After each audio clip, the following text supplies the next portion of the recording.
what will occur is they will say whatever they have to say, do whatever they have to do in order to get the white woman, and who will, on blind faith, trust that black guy and make her womb vulnerable to him in such a way that she will give birth to children, but then he will absolutely become an egoistic tyrant, an egomaniacal tyrant that will dominate those children and enforce, willfully enforce, knowing what he knows full well what he's doing, with the Jim Crowian evolutionary psychology to keep it that way. It's like, oh, now you have a drop of black in you, and the children cut off that white bloodline, psychologically repress those children from exploring the full extent of their own nature.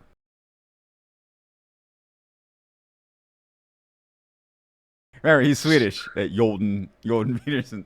Jordan. Peterson. Skål. No, so I've seen like, and it kind of makes sense that, and the thing is like, women see it as a negative. Why can you not focus in on your strengths? That's the point. Like, if my strength are to carry all the heavy stuff from the car, my wife always calls me, can you carry the heavy stuff from the car? And I say, yes, because that's what I do. Well, maybe when the kids are crying because I yelled at them too much, and I say to my wife, can you go and consolidate them? Like, yeah, sure. And then she goes. Because you have to have a balance within everything. Otherwise, it just turns to... Yes. Turns to chaos. Right? Yeah, it turns to shite. Yeah. I would say this the Scottish word shite. So, continue on. If... Oh, sorry. Yeah, go ahead. Sorry. Continue. What was the point that the so because I was in the middle of talking about the Jim Crowian. Yeah, Jim Crowian. Jim Crowian is like basically like Jim Crowian's aspect of it all is like basically like if you have a percentage of your blood, like black blood, you have to behave in that kind of way, basically, right? Or if you're white, you have to behave in that kind of way, and that's a total nonsense, I would say. It is because I mean it's like that scene in like that scene in Vikings when they say like King Aela like says to his brother, we're gonna exchange prisoners, not like host, like he's gonna change his brother and I'm gonna change my brother. And then they basically say, you don't think they valued their brothers? Oh, no, it's not King Aela. It's King Egbert. He says, you don't think he values my son as same as he values his own brother? That's the same. Because they can understand from a point of view, like, oh, he's going to send his brother to be the hostage, and I'm going to send my son to be the hostage. They're not kind of savage that they would sacrifice their own flesh and blood. They will not do that. So, in a way, like what I want to say is like when it comes down to Ukrainian, what it falls on is basically like the basic family foundation. It doesn't matter if someone was black. Like if I had a black father, it doesn't matter. If I had a Apache mother, it doesn't matter because the family is the circuit what I am in, and family is like basically I would basically call you my own brother, and that's what I felt when I was in the biker club. Also, those were my brothers. I could trust them with anything. I could tell them anything. It's how we apply ourselves. It comes down to sort of tribalism, like a feel of belonging somewhere. So that pushes the Ukrainian like theories out the window because it doesn't matter if if someone was from the Middle East and joined our motorcycle club, if he was from the Middle East, doesn't matter. It doesn't matter the color of the skin. It matters what the color of his back. Right, right. The same colors of our back. We could trust him because he did initiate the right. So please continue what you said Sure, about sure. Israel. Yeah, I think the Jim Crow laws, in a nutshell, I think they were fear-based, and so like I can actually, and with empathy, I can actually empathize with those ancestors. Because technically they're my ancestors too. I can see both sides of the equation.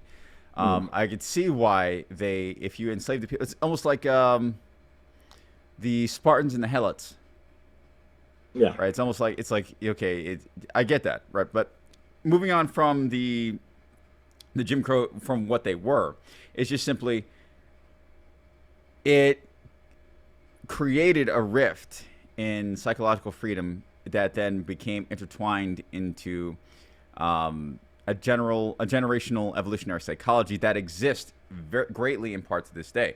Now, it's actually been taken advantage of now, even though it no longer exists. It's gone.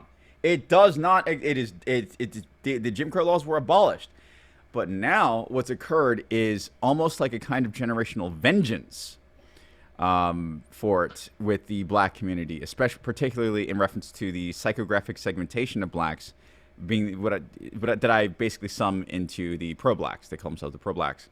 But even though pro-black actually means a whole lot of things that have different segmentation, you have pro-black supremacists, you have pro-black nationalists, and you have different cuts and breaks into those, right? But Yeah. in general, the umbrella term for those kinds of people are pro-blacks. With that in mind, the Jim Crowian evolutionary psychology has been hijacked. And that is when we get into the sexual nature of taking advantage of what typically isn't taught in modern American white families, and should be, personally, for the defense of the children as they grow, particularly the daughters of white men. Most of the time, what's happening here is multiple things. Many white families of modern day, they want to be better than their ancestors were. They want to teach their kids, don't be this way, don't be racist, or at least at the bare minimum, watch what you say, watch what you do, right? It depending on, it'll vary. Sometimes it'll involve both. But in general, what we're seeing is, especially with the modern generation, is a slide from, it's like a totally opposite approach to racial politics that the white ancestors, the mid-American white ancestors, were absolutely, would have been appalled to. Or it's like they're rebelling, generationally rebelling against those ancestors in order to be better, what they perceive to be as better. And they are in some ways, but they're not in others. And what happens here is a rift of naivete, especially with the girls. And what occurs is, and this ties into me a little bit, actually quite a bit, you'll have pro-black supremacists who have not forgotten. They will not forget. And that's part of their strategy, is to find girls that are white and to, take advantage of what their parents didn't teach them pertaining to, hey, it's not actually a lovey-dovey world out there. No. And there are bad men of all different kinds, or at least if we were to be completely honest about the human psyche, we all have an element of ourselves. We all have that Jungian shadow, right? But there are some people that are driven to a certain extent to dominate and to create chaos. That's what they want to do. They want to create chaos. They're driven by the inferiority complex. Many pro-blacks are. Those that would date outside the race.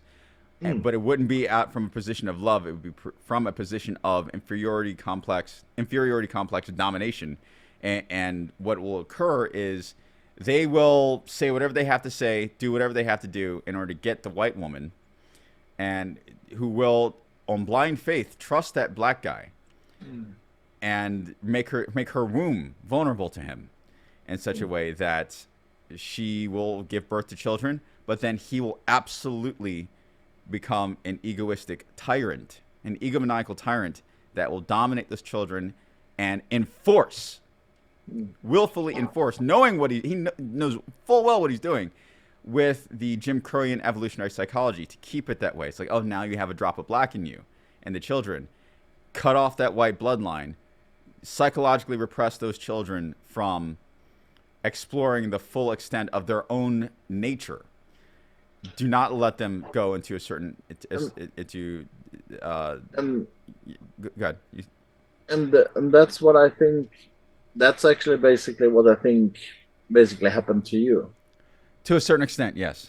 So what happened with me was this: my mother, at first, was very, for lack of a better term, white, and she is white biologically. However, now we have the red pill community. Now we have people. This is long. This is decades before YouTube, before widespread knowledge about the bird's eye view, the meta-analytical bird's eye view of both female and male sexuality, free market, sexual free market dating, and I use the term sexual free market in reference to Austrian economical theory pertaining to, hey, anyone can date anyone now, and we're seeing a lot of parallels between what happens in an actual free market exchange, even though you could argue that the free market doesn't actually exist. I'm just simply talking about in an isolated axiomatic vacuum pertaining to how a free market would exist. We're seeing the same principles in consumer decision making, if I put that in air quotes, with how people select their mates. Okay, with that in mind, we now have wisdom out there that did not exist during the 90s, during the late 80s.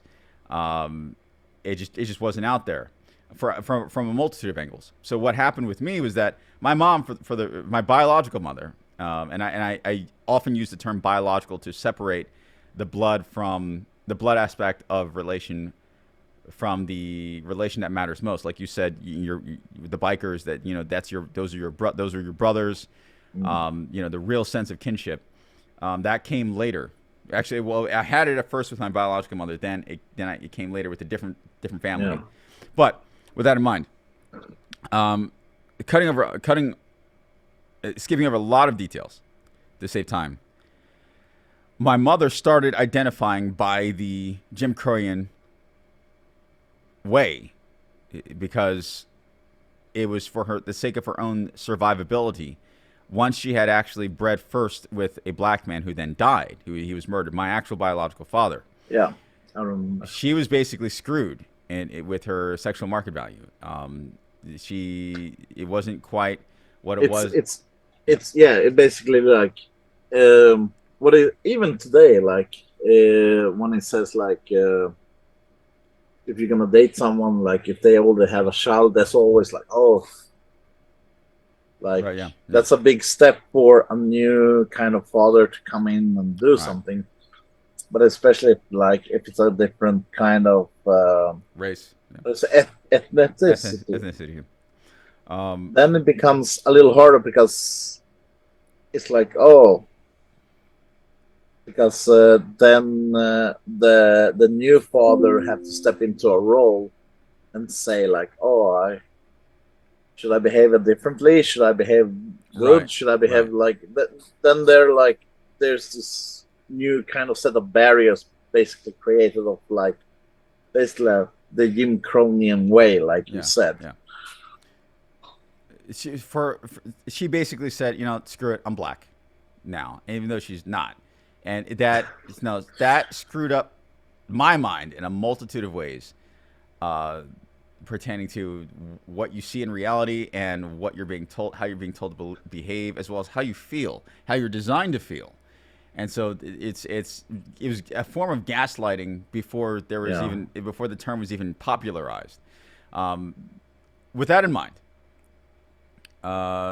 she became this way largely in my early years. She was totally open and free. Like she did not guilt me for listening to music that the statistically average black person would listen to, or she encouraged me to.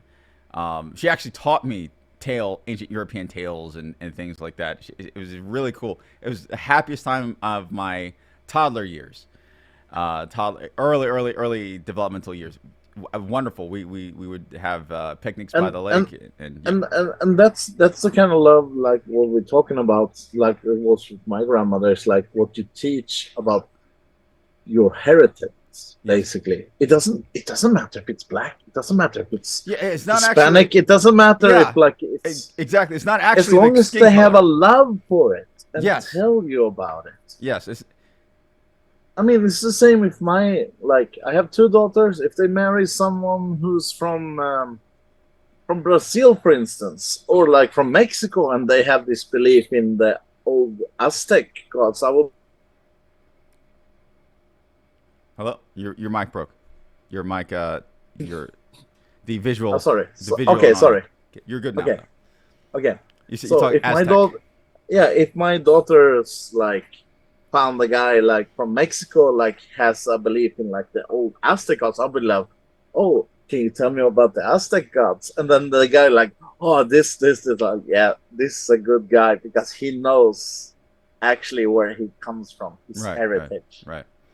and that's a good thing because they usually those who are bound down to those of heritage of they have a kind of now we I'm probably gonna piss off a lot of feminists when I say this, but, Just go for it. Fuck them. yeah, Go for it. but they have a kind of like this is how things should be. Like they have a solid base, like I said about they have the holy triangle Holy Trinity. basically. Holy Trinity. And it doesn't mean that the wife is lesser. It usually means that the wife is of the same page, but she has a different role to fill. And the same with the male. The male is supposed to provide. It is. In most aspects of relationships. I don't mind women working. My mother works. My father works. He's retired now. But the thing is, it's like... But my mother always, for instance, even when she was working, her priority was us, always. Even when she was working. So it's not a bad thing. So if a guy comes from Mexico and like, oh, I want to marry your daughter, and as soon as he says that to me, I'm like, oh yeah, you have my blessing directly. Because he has, oh yeah, very traditional. Just go ahead and marry her. Like, because who does that anymore? Respect. Yeah, but like you have the. I did that to my wife. To my wife, I asked permission from her father, and the only thing he did, he gave me a beer.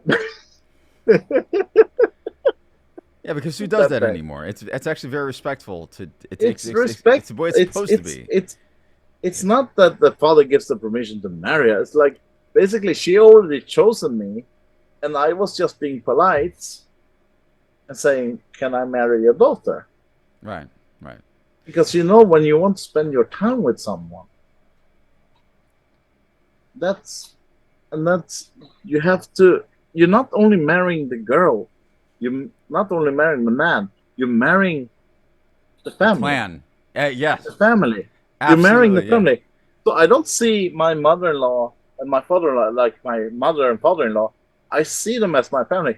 Of course, they live in the same house as me. We fight, but that's that's what family do. Right. Yeah. There's nothing, malice about it. It's just that, who should do this? Who should do that? I did this last week. You did this last week. And like, that's how it is. Indeed. And to go back to your previous point of like how your family structure was. Lack thereof, more like. Well, I wouldn't say lack. There was some like because you have some pillars. Because otherwise, you would not be sitting here and talking with me today. There's something that stayed with you. Like there's just one pillar holding up the whole house. Yeah. I think that's where it's not that there weren't any pillars. It's like but it's just one pillar that's holding up the whole house. You build your whole belief system. Even if you had to renovate every room, you realize the foundation was wrong and you rebuild it. That's what you did. Yes. Yeah.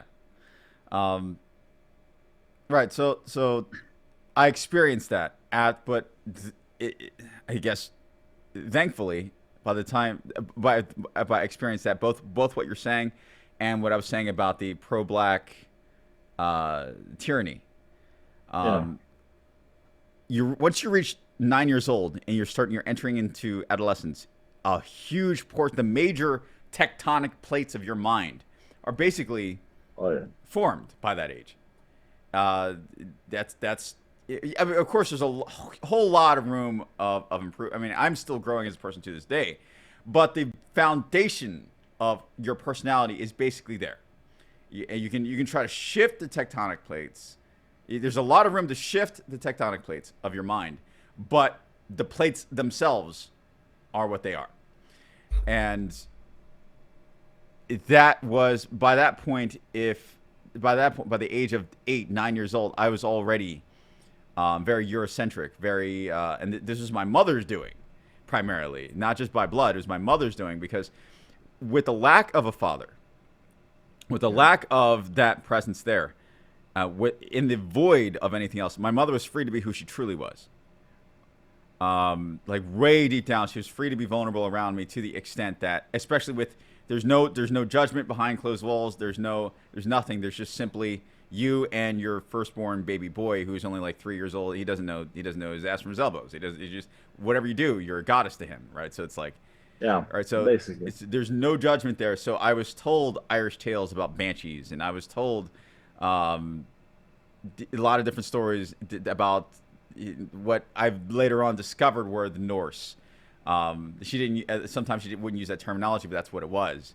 And then later, skipping over a whole lot of dysfunctional details, pro-black stepdad comes in and tries to force me to be a certain way, the Jim Crowian way. Say, hey, the 9 years you spent, and as well as the friends you made in school, all that shit, forget about it. You're black. This is the way you should be. Here's a basketball. Go be with the black. I'm serious. I should have a hockey stick then. I'm dead serious. This is the way this man thought, and it's not just him. He actually was the archetype of millions of black men, lots of them, and so that led to obviously a conflict in the house, and going through it catalyzed. Actually, a lot of information was withheld from me about the full extent what I was supposed to be told about where I truly came from, and even to the willful and deliberate extent that even all pictures of my father were burned, literally burned and or thrown out, and I found this out later. Basically, a whole section of, because my father was mixed as well, so he was not necessarily stereotypical African American either. So it was. But maybe due to that, he had to prove himself. That's yeah. More. Right. And that's put him in danger, basically. Insecurities, right? No, I don't hate him for that now, but at the time, no, because how can you? Right. It's just, it creates a whirlwind for a kid of confusion and doubting yourself, how you feel, your instincts, that sort of thing. So in other words, it catalyzed me, skipping over a lot of details, which I've already written a book about because I'm trying to make this not about me. Yeah. I went around the world when I was older in life. I literally traveled around the world it took about 15 years for me to land where I am now in Alaska. And the point at which, through each major stage of this worldwide journey, I learned something about each one of my major ancestors. I became a Zen Buddhist for a while, exploring the Asian. I started off Christian, then after I started questioning my beliefs, which I think is natural. I think even Christians themselves question their beliefs to a certain extent, but it's ultimately once you start questioning your beliefs, what do you settle on? What do you do? In the Christians' minds, usually, do you return home to Christianity? Whereas in my sake, no, because that wasn't even originally what I was taught. Yes, in some ways, no in others. And so, self-exploration, I left what was a twisted form of Christianity, in which we didn't even go to church. I've been to church more times here in Alaska than I have throughout the entire. I'm serious. I've been minus Alaska. and this is me part of, and the reason why I went to church in Alaska is to explore, to learn my surroundings, to learn, what is it really like here? Who are the people here? But I think I went to church a total of 3 or 4 times throughout my entire life, from born to leaving for the military, and yet the family, the family as it was, claimed to be Christian, when in fact I'm not even baptized. Nobody in the house was baptized. So it's like, we weren't true Christians, so to speak. And underneath of it all were a lot of actual pagan, a lot of Norse, a lot of Western European pagan ideas, pagan thoughts. We're going to get into that later. Yeah. All right, so what happened was that, in reference to my tectonic plates, okay, it's like, okay, those were my tectonic plates. Right, and over the surface was a veneer of Christianity, but what really wasn't Christianity, not the true, sort of arguably true Christianity. And then over top of that was, laying over top of that was, forced over top of that was pro-black identity politics that went against my actual nature, both genetically and culturally, depending on, environmentally how that formed me. And then throughout the process, I became a Zen Buddhist. And it was actually counterintuitively the mindfulness of self-awareness, of not denying yourself in certain ways, your thoughts, observing your own mind, questioning where, and I got this from Buddhism, actually. Meditating, mindfulness meditation, and traveling throughout Asia, having varying conversations with people who didn't judge me, because how could they? They didn't have the axiomatic assumptions to judge me, since they were born and raised in China. They didn't know what the hell, they don't know anything about, they're not taught, American history like that. They didn't grow up with the same, within the same environments in order to form the same assumptions. So when they look at me, and I've actually I've journaled this, especially during the winter when I was in the Chinese mountains, my skin got light, very light, to the point where one of the park rangers said, "You came here in the summer and your skin is black, and now your skin is white." And I laughed. He laughed with me. He was like, "No, I'm serious though. And you're in the dead of winter out here. Not even Chinese." He said that his name is Peter. I remember this. I'll never forget him. He said, not even and we're speaking in Chinese at this point, but I'm speaking English for the sake of the audience, you and the audience. He said, not even other Chinese people come out here, and at least during this time of the year. But I can bet for certain that Michael's going to be out here. And he said, that's the known constant. Mike will be out there in the forest. And you see a crazy guy just screaming at the top of the lungs. No, seriously, I'm dead serious. That's what he told the other park ranger. Hey, if you see a random random foreigner out there, don't worry, that's just Mike. He's actually a really, really good person. Don't be alarmed. Don't relax. Because we know he looks differently. No, he's just out there doing his thing. Did you ever meet a park ranger that came up stopped and looked at you straight in the eye? There was a point at which, when I first started, not when I first started. Why do I see scenes from Rambo when I'm in? Yes, that did happen. There was a new guy. There was a new guy who was a park ranger, young guy, and he didn't know. I guess they didn't. He didn't get the memo, and young. I don't know what his height was, but he was significantly shorter than I am, because I'm 6 foot. He was he came down to here. So he saw this muscular, I'm not, if I actually I hide my muscles in most of my videos, but if I actually just simply, I can actually be huge if I want to expand out. I can actually be huge if I wanted to be. I hide most of it. Seeing the Predator. That's basically what it was. The fear in this man's eyes. He got 5 other park rangers he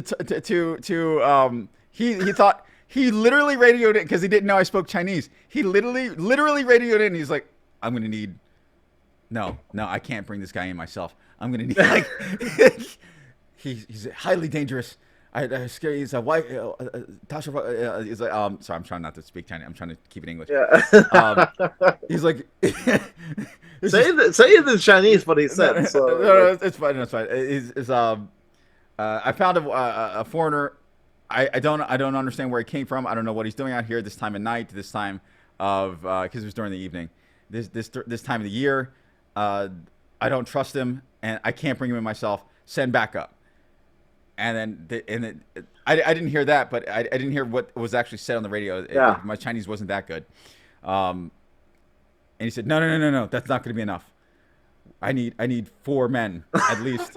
Because you understand, there's smaller stature Chinese people. So, yeah. If I stand, I tower over a lot of them. And you can can like actually me see in Japan, basically. You can actually see that in the. So this guy was terrified, and when the other 5 came up, they're like, "Oh, it's just Mike. It's just sorry, Mike. Okay, we're gonna have to follow standard operating procedure. We'll take you down to the station. Take a statement and but send you back. We just have to and then send him back. And that's exactly what I was back the same night. They're like, sorry, you were about this, released into the wilds once more. We were like, we're so sorry about this, Mike. Don't worry about it. He's new. All right, but anyway, so it was out there. And a series of very tragic events led to me being in the Chinese wilderness, which I have another video about that. It goes on. I go for like 2 hours explaining the whole story in detail. But out there, I had nothing but time to think and to meditate. And for 4 years in the Chinese wilderness, in the mountains of Xi'an, the Xi'an mountain range.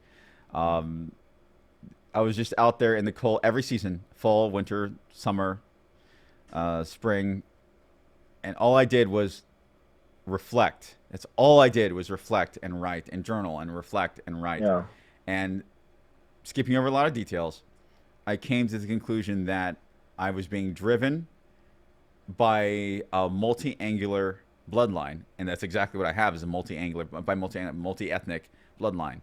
And certain feelings, I shouldn't deny certain feelings that I have. I shouldn't deny certain aspects of what are actually my own nature. And every element of how I was taught not to behave, or what I was taught was so taboo. Mostly, not entirely, but mostly stems from Jim Crow evolutionary psychology. And so, at least that's how almost all roads led to that Rome. And so I said, you know what?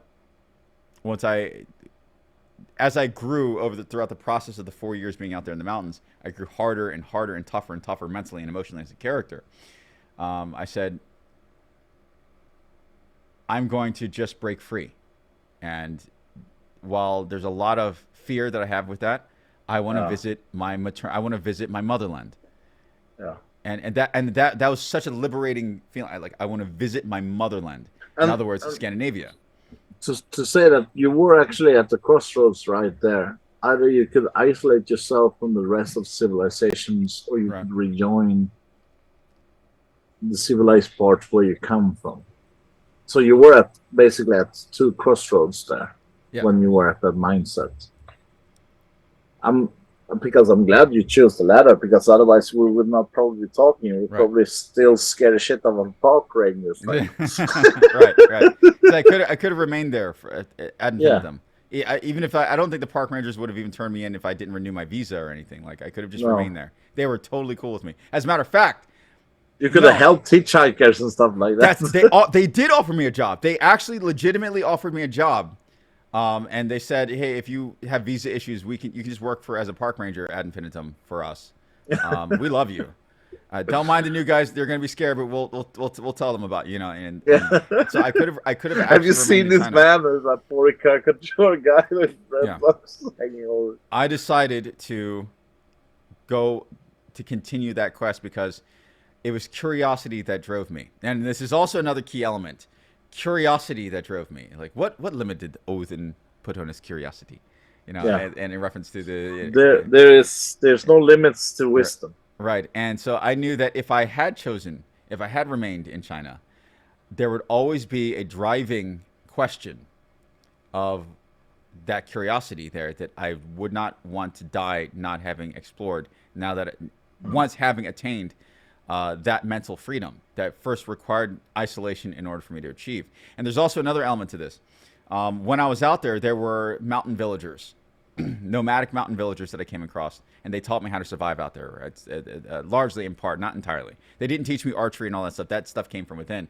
But they taught me where not to go. They taught me other things that I mixed together with what you should look out for, what you should Exactly. look for, and what you Exactly. need to do to survive in each, like in winter, spring, summer, and Exactly. autumn, because that's the most important, vital part of that. Exactly. And there was this, when I was camping with them, they treated me like I would say like an honored guest. Not totally like family, but close. No, Close. I was treated like an honored guest. And even though we couldn't entirely understand what each other spoke, because they didn't speak Mandarin. They spoke Mandarin as like a second or tertiary language.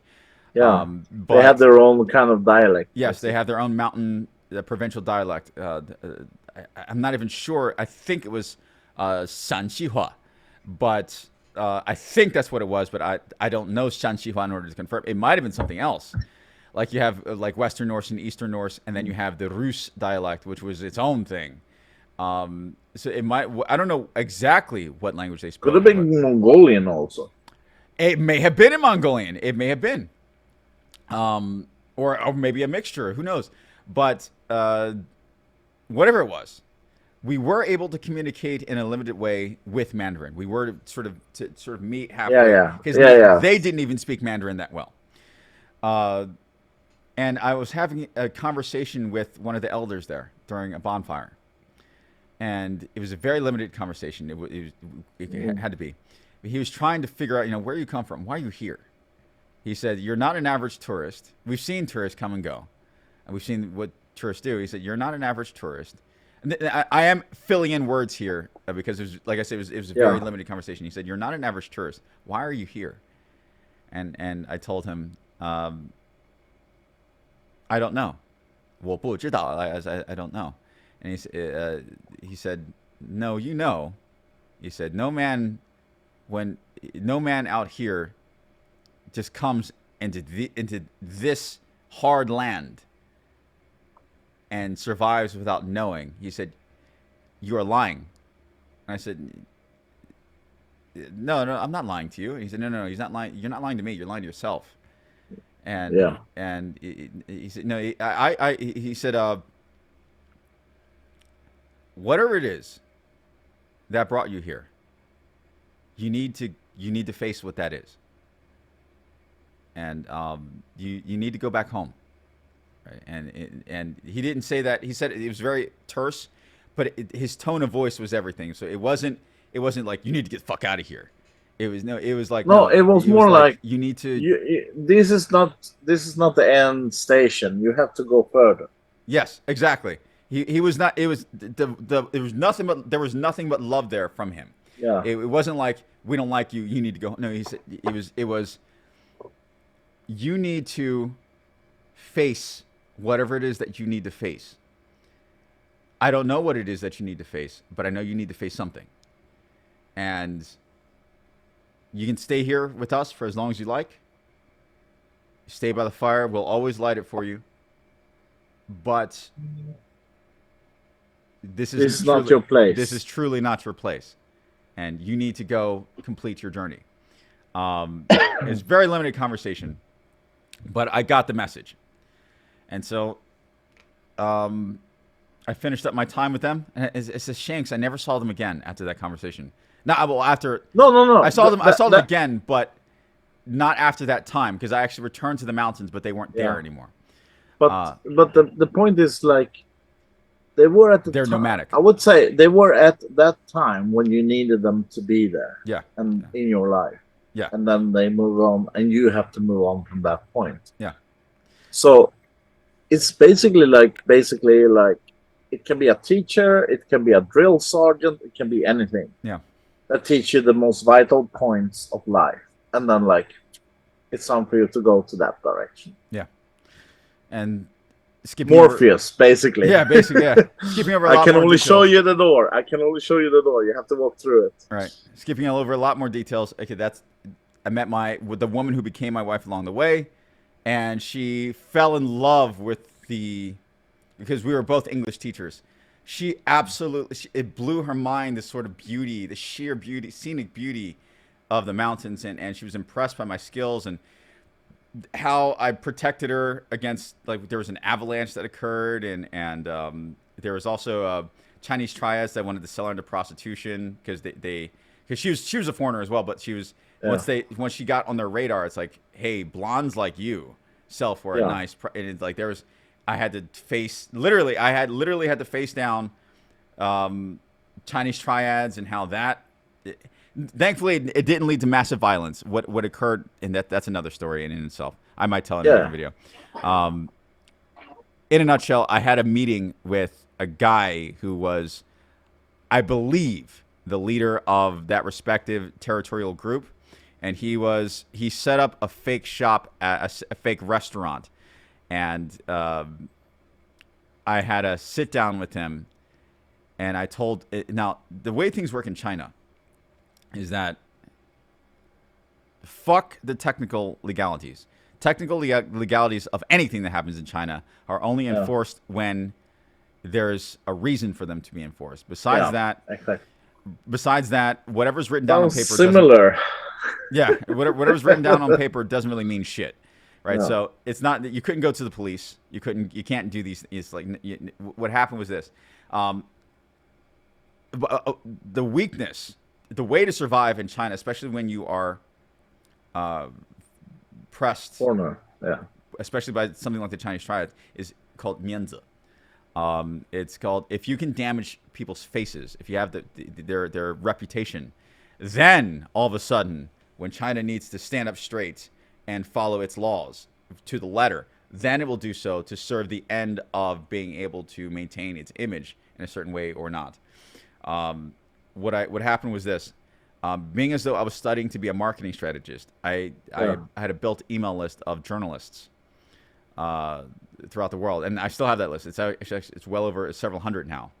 And I said very politely, taking notes as we speak. I said very politely to the man, and my whole modality was absolutely respectful, because if I even blinked wrong, that I was not going to walk out of that restaurant alive. Oh. But I said, in so many words, and he didn't speak English, I said, I have many people that I can speak to, that they won't cause any physical harm. I'm not here to threaten you, but I need you to leave this woman alone, meaning my wife. I need you to leave her alone. Because if you do not, these journalists, and I brought with me proof that I actually did know them. These journalists are going to wonder why I didn't respond past this. In other words, if you do anything to me, if I don't leave a Facebook update, or if I don't indicate to them that something has not happened to me, that I'm okay, and that this conversation ended well, what's going to happen is a series of press releases are going to go out automatically. And what's going to happen is a snowball effect of, legality. What I know, yes, top-down legality, and they will enforce the law here, regardless of whatever you're paying the local police. The CCP will say, like, okay, you have done enough damage to damage our reputation.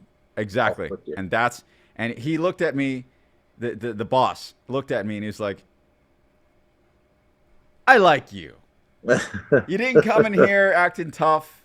You didn't come in here. Like, I like you. And I didn't understand everything that he spoke. No.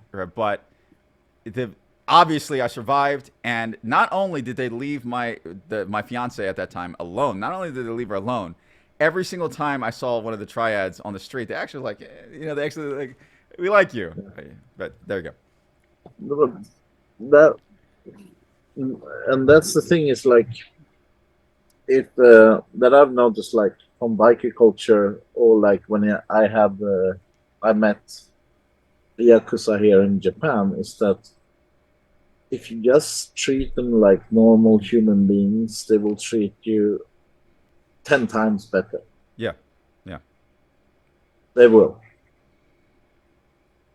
And I never go into, like, even if I heard something bad, like if I heard something bad about you, Mike, and we talk for the first time or something like that, I would not listen to the rumors. I would actually talk to you and establish a point where we can have a conversation. Mm-hmm. That's how progress is made, Yeah. basically, and that's what we're trying to learn now also.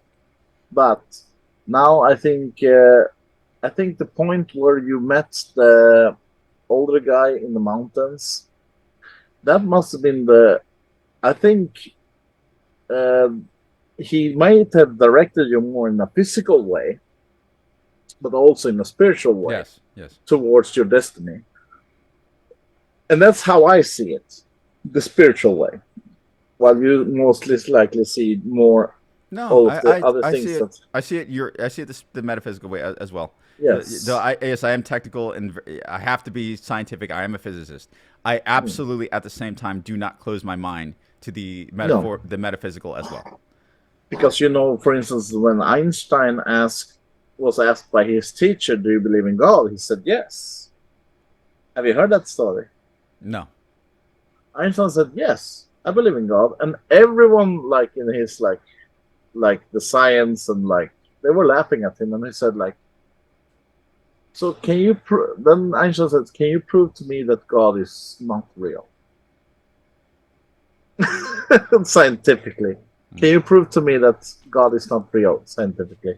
And from that point, it's like every bit of thing that what we put in on our work has form of spiritual essence in it, doesn't it?